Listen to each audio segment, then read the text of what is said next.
हमारे माशरे के अंदर बेहयाई जो है वो फैशन के नाम पर उरूज पा रही है और बिल्कुल शरीयत से मुतसादिम लिबास इख्तियार होते हैं। बिल्कुल एक शरीयत की जिद हमने बना ली। अल्लाह रब्बुल आलमीन ने हुक्म दिया औरत को कि उसके पाँव भी ढके होने चाहिए, तो औरत का लिबास ऐसा बना दिया गया कि उसकी पिंडलियां भी नुमायां हो।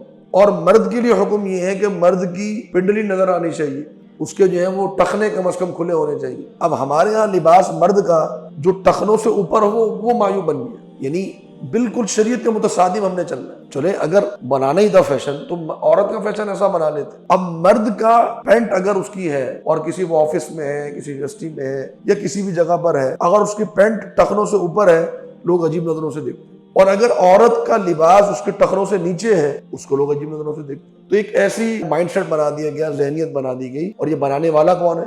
शैतान। से वसवसा डाल के एक चीज को जो है वो खूबसूरत कर दिया और आहिस्ता आहिस्ता फिर वो लिबास को उतरवाता चला जा रहा है।